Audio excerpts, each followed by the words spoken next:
Welcome to the Catholic Sobriety Podcast, the go-to resource for women seeking to have a deeper understanding of the role alcohol plays in their lives. Women who are looking to drink less or not at all for any reason. I am your host, Christy Walker. I'm a wife, mom, and a joy-filled Catholic, and I am the Catholic Sobriety Coach, and I am so glad you're here. Okay, welcome back. So today my guest is Sarah Lawless. Sarah grew up as a cradle Catholic, and then she had a profound conversion in college and turned into a foreign missionary serving in Asia for 3 years. She now resides in South Louisiana with her husband and 3 children. Sarah has a bachelor's degree in nutrition, is an avid lover of food, nourishment, health, and taking care of the body that God gave us. Her mission is to encourage other moms to do the same. Sarah is the Healthy, Holy Mama life coach who helps moms dismantle self-sabotaging habits and become the healthiest, holiest versions of themselves.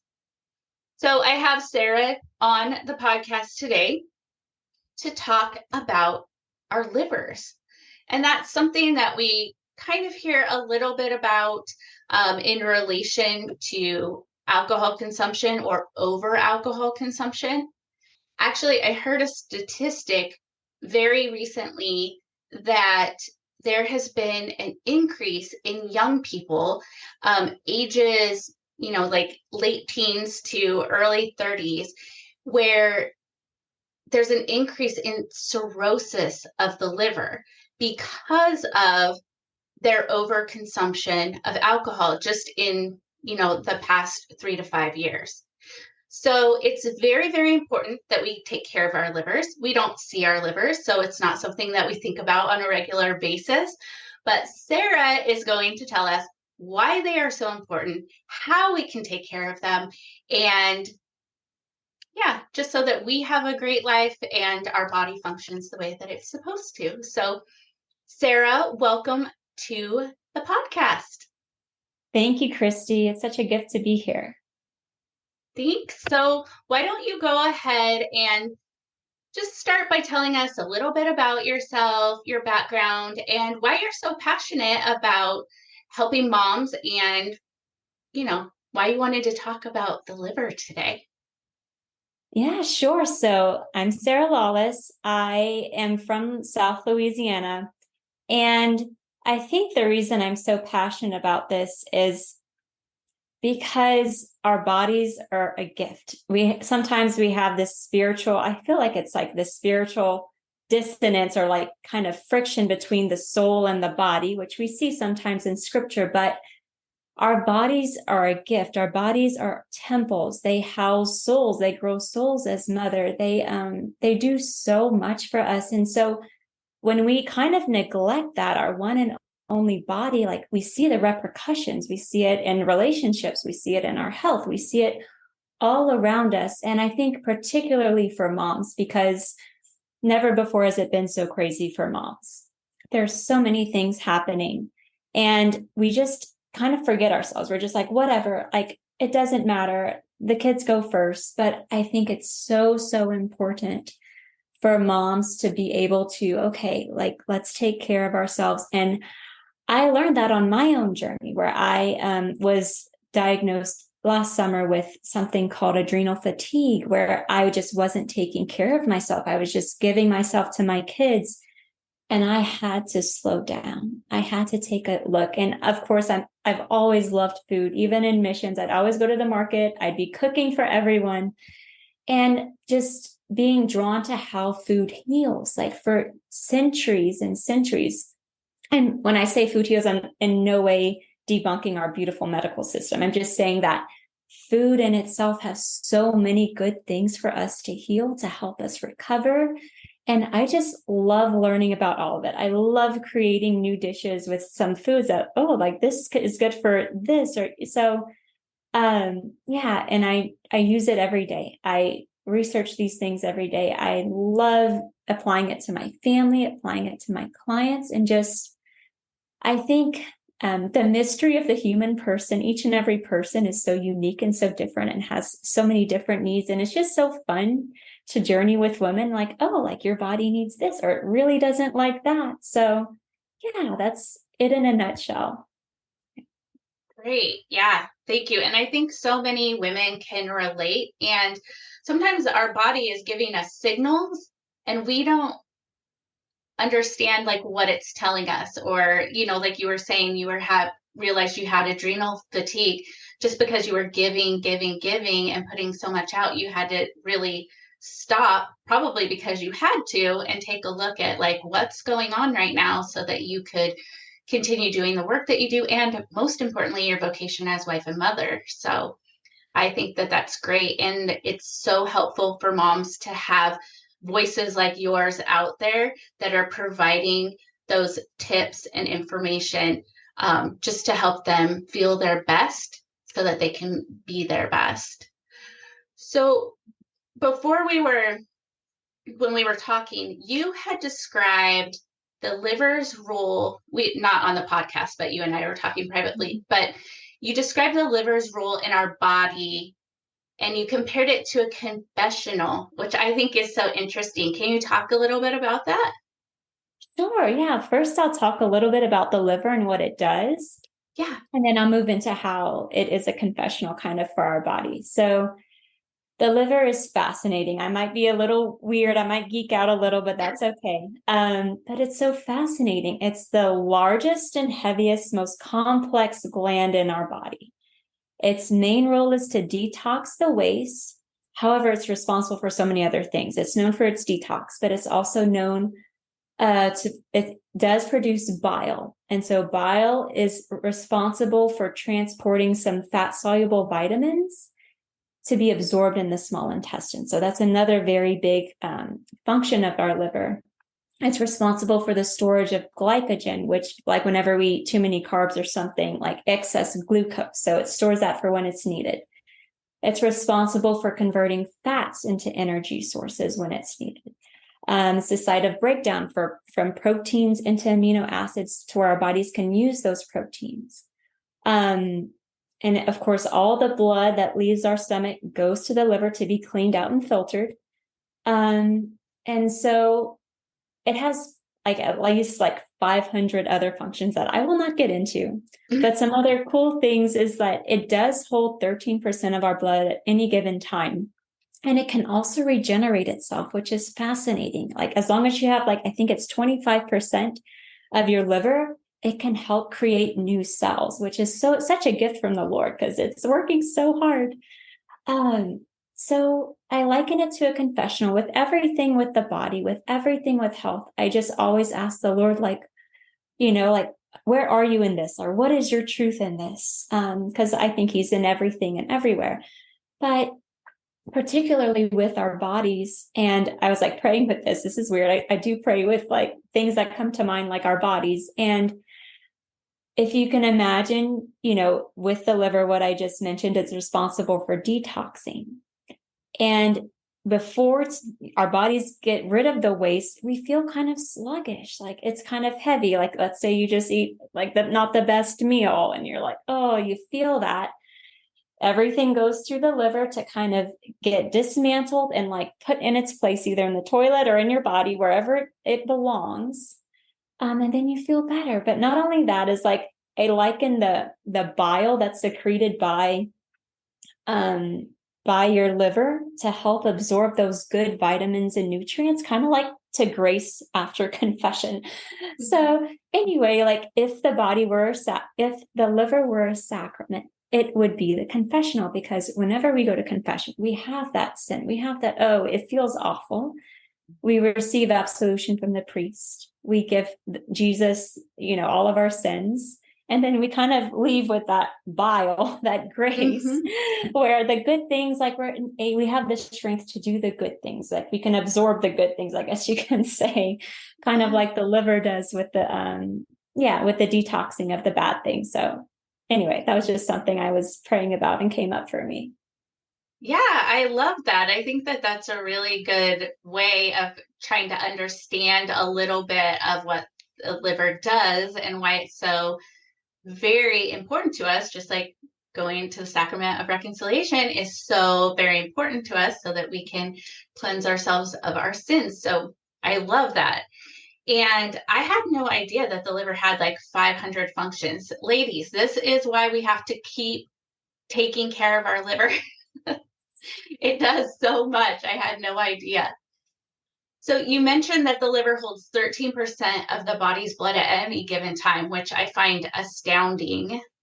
Can you explain the significance of it holding on to that for us? Sure. Yeah. So it does involve all the function as it has to do, but it has two blood supplies, which is fascinating. If your listeners are interested, they can easily look up a picture of this. But Mhm. it has oxygenated blood flowing in through the hepatic artery, and then it has also has blood flowing in through a hepatic portal vein from the intestine. So it's getting blood from both. They're both getting filtered and they're both supplying the liver with the energy it needs via the blood. And like I said, it's also a storehouse. So like I mentioned how it stores that glycogen. That glycogen is there. It's like your energy reserve. So let's say you are in a fight or flight situation. Let's say you're fasting. Your body will release that. And so that blood needs to be there to help those processes. And of course, it's also needed for the breakdown of those toxins. So it is a powerhouse. So it needs all of that blood. Yeah. Yeah. Oh, wow. That's so amazing. So you had also mentioned before that the liver helps immunity, like our whole immunity, which, that keeps us healthy and keeps us from, getting different viruses and things by removing the bacteria from the bloodstream. Can you elaborate on that a little bit more? Sure. Yes. So whenever the bacterias come in, however it comes in, the blood always goes to the liver for detox. And so unless your stomach has an issue, which like this is the exception, like those with leaky gut or their guts wall is kind of messed up, it'll go out, which is unfortunate. You see other like diseases happening with a poor gut lining in the stomach. So if that is impaired, it doesn't work this way. And what do I mean by that? Is that normally the bacteria would go through the stomach into the liver, like via the intestines. But whenever we consume whatever bacteria it might be, however it comes into our body, it's kind of mandated that the blood goes through the liver. Like it always needs to pass through the liver. And depending on how it goes in, the liver produces these Kapfer cells. And they're basically macrophages. Macrophages are cells that kind of ingest these bacteria. So they kind of ingest them. And if our liver is functioning well, if we have a good functioning liver, it'll like send it on its way out. If our liver isn't functioning very well, they tend to hold on to it. And so that I'll talk about that later about some detox practices that might help with this. So yeah. And not only that, but our liver, like it's really cool in that it remembers it. It remembers, oh, this bacteria. So the next time it encounters it, it can help create some immunity towards that bacteria. Wow, that is so cool. Our livers are so amazing. They No are. idea. So, because a lot of us eat certain foods, so that we can get certain vitamins and minerals and certain nutrition to, for different things that we want our bodies to do, or we need, just so that our bodies function well. How does the absorption or how does the liver play a role in the absorption of these vitamins? Does it also absorb minerals too, or is it just the vitamins? Well, I'll tell you that because it does both, but mostly fat soluble. And Okay. I'll explain that in just a moment. So yeah, so I'll tell you about it, the secretion of the bile. So the liver makes bile, which is very important for the fat-soluble vitamins because they need something to be absorbed into your small intestines. Water-soluble vitamins, like they can just kind of go, versus the fat-soluble vitamins, which are very important. They're vitamins A, D, E, and K. And they're responsible for so many things, but just briefly, immune function, blood clotting, bone health, vision. Bile is really needed for these essential fat-soluble vitamins to be absorbed. And so if your liver isn't working well, if your bile isn't being secreted, or if it's kind of sluggish or slow, or it's not doing its job, you will have kind of deficiencies. And you can see this. And the body is the map of deficiency, I call it, where you can easily say, like, look at your hair, look at your skin, look at your nails, look at your poop, look at your pee. Like, it all tells a story of how you're doing. And so another thing I want to mention here with the absorption of vitamins, we might hear, oh, we need this vitamin, we need that vitamin, but we could be taking all of these vitamins and all of these supplements, but our body just can't absorb them properly because we have a sluggish bile, or like our liver isn't producing enough. And so that's just something I wanted to mention, but it's very important, especially in those fat-soluble vitamins, to be absorbed and your body to use them as needed. Yeah. Right now, alcohol feels like the only way that you can cope with the stress of motherhood, social pressures, and maybe even fit in with your group of friends. But you're starting to realize that it's leaving you feeling ashamed, disconnected, and maybe even out of control. Imagine if you could wake up each morning feeling at peace and proud of the choices that you're making, and free from the pressure to drink, whether that's at home or in social settings. And that, my friend, is where my 5-day Sacred Sobriety Kickstart comes in. By the end of the 5 days, you will feel more peaceful and in control because you will have more clarity and confidence around your decisions to take it or leave it. You're also going to learn how to manage your mind in a way that is aligned with your faith. You will learn how to speak truth over yourself, and that will help you root out what's keeping you stuck. So check out my 5-day Sacred Sobriety Kickstart and gain the clarity you need to make the decision to take alcohol or leave it from a place of peace. You can visit my website, thecatholicsobrietycoach.com. I have a pop-up there, or just go to my show notes.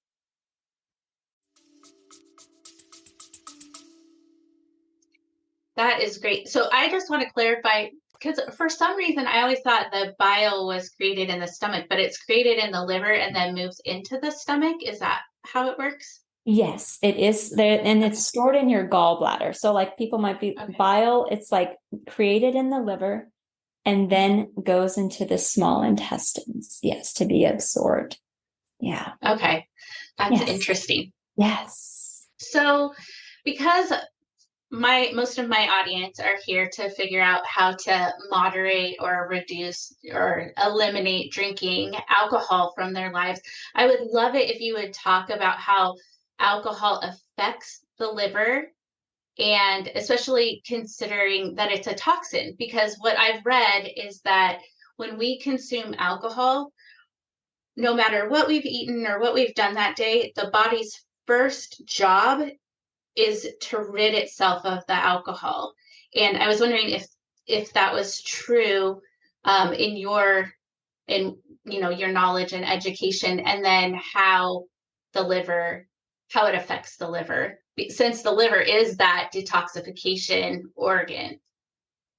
Yeah, absolutely. What you said is correct. So when we ingest alcohol, it doesn't matter what you did that day. You could have had like some juice, like fresh pressed juice. You could have worked out, whatever it is you did that day for your health. Whenever you drink, your body is in kind of a survival mode. It says, oh, this is a toxin and it needs to get out soon. So every other kind of, not every bodily process, but with regards to like absorbing minerals, absorbing nutrients, like putting them where they belong is put on hold because your body is working hard to get rid of that toxin. And so I'll talk a little bit about it and just ask questions if you need me to clarify. But what happens whenever the alcohol goes into the liver? And so, like I said, I also like to imagine it like this, like liver comes in and it's like this, maybe this monster, and your liver's like, oh, like, but they're not freaking out. They just know what to do. Your liver cells know what to do. So they're like, okay, we need to dismantle. And so that dismantling is done by an enzyme. Our liver produces the enzyme alcohol dehydrogenase to convert ethanol, which is another word for alcohol, the ethanol to acetaldehyde. So it's broken down a little bit, but that acetaldehyde is very toxic. We can't have a lot of that in our body. So then there's another little enzyme. We're like, okay, it's a smaller monster. We still need to break it down though. And so acetaldehyde dehydrogenase is kind of that tool, that enzyme that'll break it down even further into acetic acid, which is kind of like a vinegar, making it harmless for your body. So whenever we drink alcohol, like just imagine your liver just breaking it down into like, okay, it can come out of here. Like, so that's what happens whenever, alcohol enters into your liver. And so it doesn't sound too bad, but whenever we're drinking a lot of alcohol, our liver's potential to break it down so quickly, it kind of gets stunted. Like it can't do it as quickly. And that's whenever we see like really big, I guess, health repercussions where bad things can be happening to your liver. So that acetaldehyde buildup as well, like, whenever you have acetaldehyde buildup due to the way you feel, if you're feeling intoxicated, if your head is hurting, if you're having that hangover, like there's lots of acetaldehyde in your system and your body's working really hard to get it out. So if it lingers in your system, it can cause inflammation. It can cause that cirrhosis. And another thing too with liver alcohol metabolism is that process I just told you about, like breaking down that big monster into those smaller pieces to get out. It creates, what do you call it? It creates fat. So like there's these fatty acids that are kind of being thrown off in this process of breaking it down, which those fat there is called fatty acid oxidation, where it's not leaving the liver. If this is happening very frequently and over long periods of time, the fat just kind of stays. And that's what we call fatty liver disease. And it stays, because it can't be broken down. Like the fat cannot be broken down enough to exit your liver. It just kind of stays there and hangs out. And that's what we call fatty liver disease. And I'm also going to just talk a little bit here about this, because your people listening here might struggle with alcohol. And I always say, not only with alcohol, but like with anything, like we need to discern the fruit.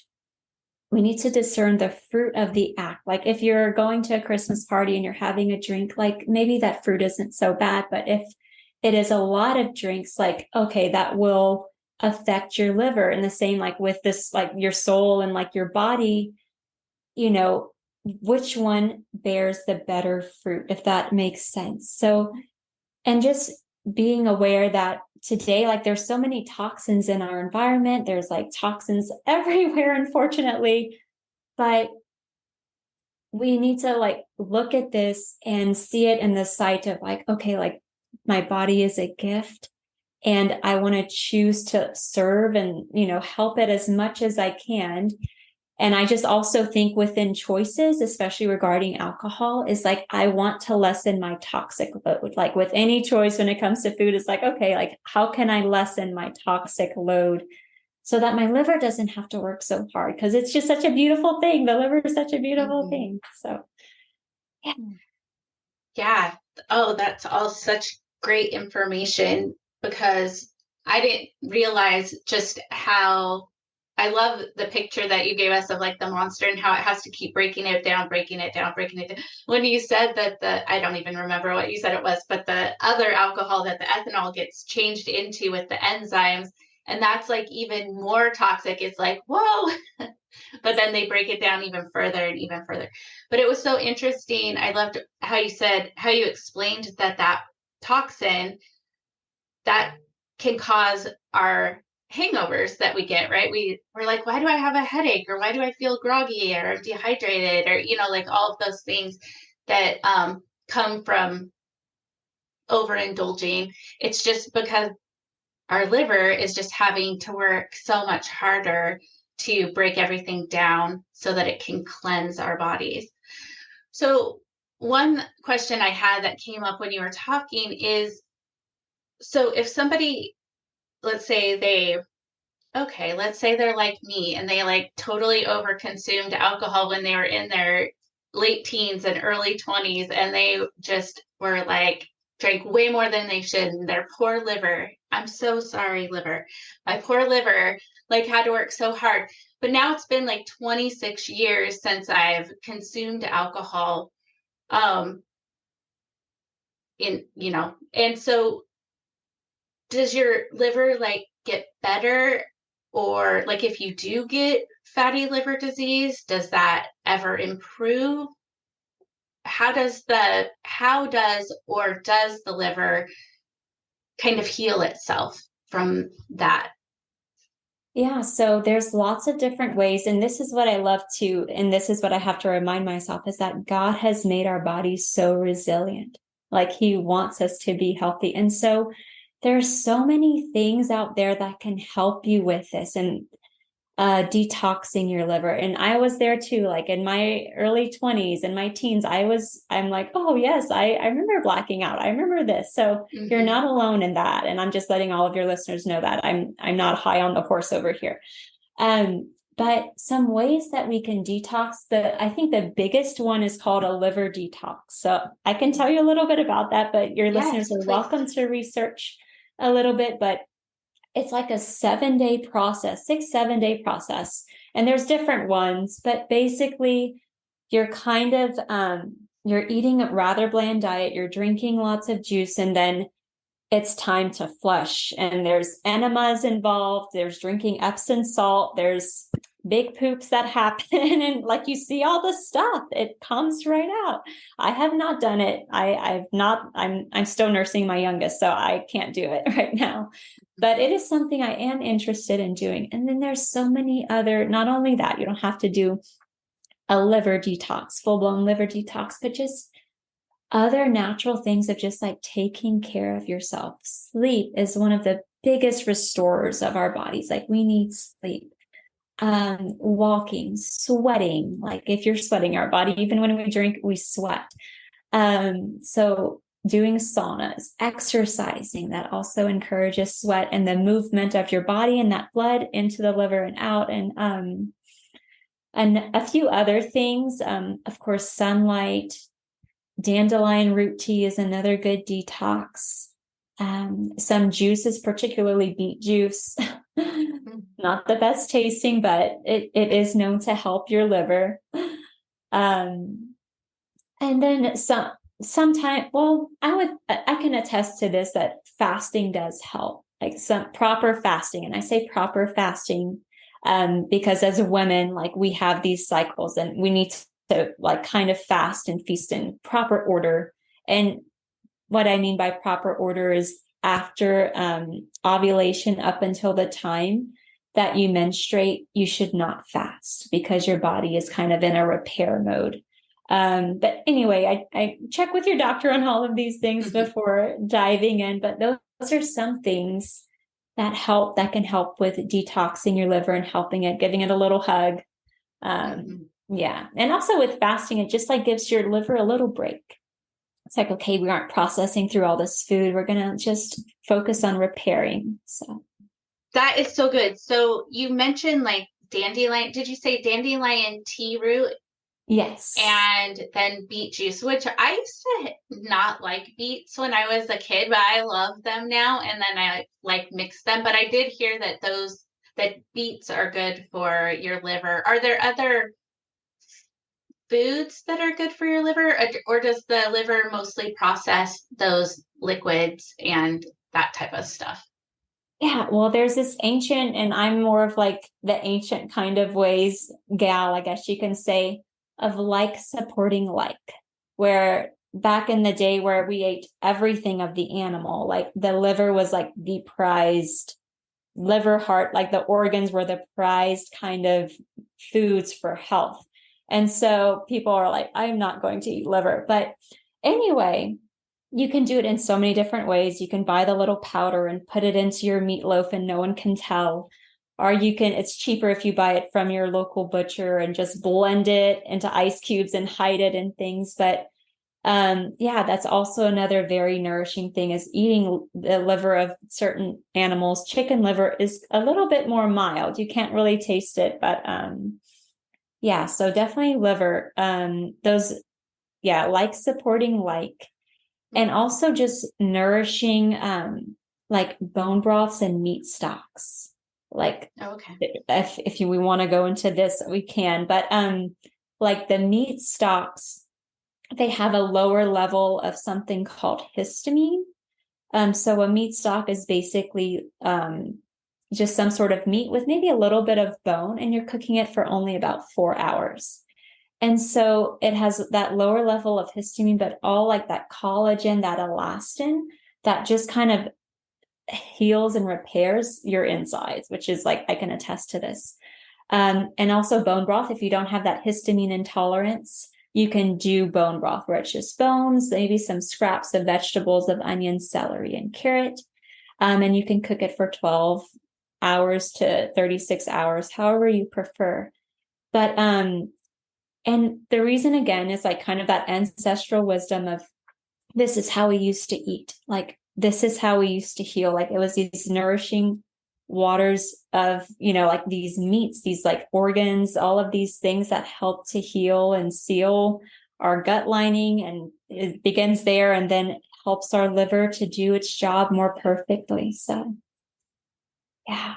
Oh, that's all so good. I am so fascinated by food and how it like works in our bodies, and like you were saying, it heals our bodies, because I'm all about that. My kids are usually typically very healthy, and I just feel like it's because I do try to make sure that they're eating good, nutritious food, and, balancing it all out. And it's not always organic, and it's not always, how like top of the line. Sometimes they have chips and whatnot, and who knows what will happen when my teenagers go off to college. But for right now, I'm trying to like make sure that everything is good. And I think that that has something to do with their immunity and their health. And, we don't take a lot of medications or supplements and things like that, just because I feel like we don't really need it if we're eating properly and we're taking care of all of those organs that we have in our bodies. So this has been so helpful and so fascinating to talk with you about this. I have one more question. So you talked about like moderation with alcohol. So you're not saying like never have it, but what do you think is maybe like a safe way to have it? Or if someone has it, is there something that they should, maybe not like the whole enema detox, but is there like a, a lighter version detox, maybe just drinking beet juice or something that they can do the morning after, that just kind of, so we're helping our liver do its job well? Yeah, sure. So I will say first, if you do drink, like plan it. So know what you're drinking. I would recommend that you eat on a full stomach, because whenever whenever alcohol enters the stomach, it enters the bloodstream by way of how full your tummy is. So you can lessen that effect by having something in your belly. And so what I would recommend if you do choose to drink, is of course sleep. Try to find a sitter if you're a mom, but or have you and your husband take turns, but sleep. definitely get some extra rest. The next day, this might sound silly, but like grounding, I don't know if your listeners have heard of grounding, but it's where you walk barefoot. It's just like, there's all kinds of nerve endings in your feet that are supposed to help you kind of drain your lymph, drain your blood. It's supposed to help. I haven't seen the concrete science on this, but there are research, but that's what I do. And I find I feel better because you're outside and your feet are touching the earth. Yeah, another thing too is like, I will drink just a nice big glass of bone broth. Like, it'll be nice and warm. I might not eat as much food because I know my body's working hard and getting rid of that alcohol. And yeah, just like love yourself the rest of the day. What do I mean by that? Just like, take it easy. Don't do too much. Just allow your body, like, okay, I'm letting my body have this little healing session.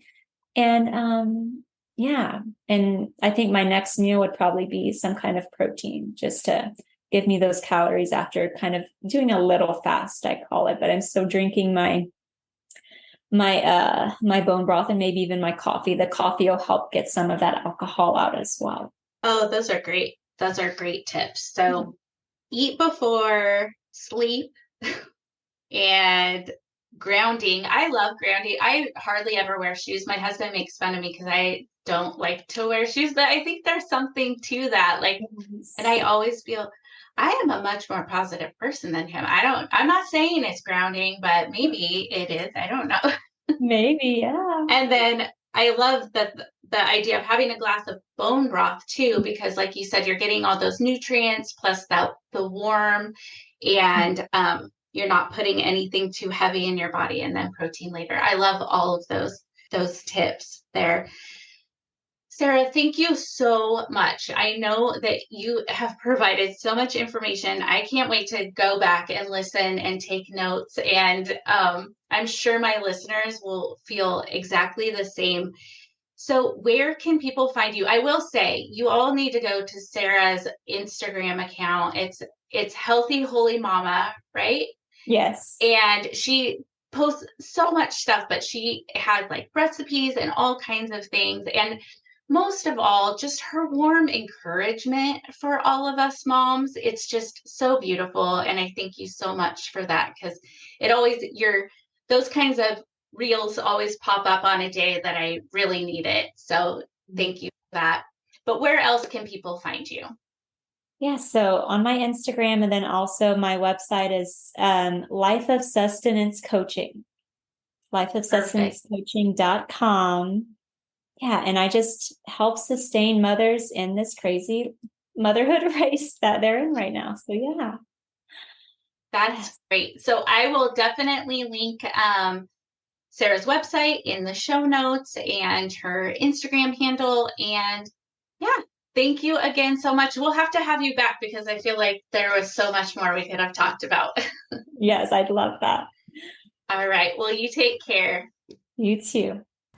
Well, that does it for this episode of the Catholic Sobriety Podcast. I hope you enjoyed this episode, and I would invite you to share it with a friend who might also get value from it as well. And make sure you subscribe so you don't miss a thing. I am the Catholic Sobriety Coach, and if you would like to learn how to work with me or learn more about the coaching that I offer, visit my website, thecatholicsobrietycoach.com. Follow me on Instagram at the Catholic Sobriety Coach. I look forward to speaking to you next time. And remember, I am here for you. I am praying for you. You are not alone.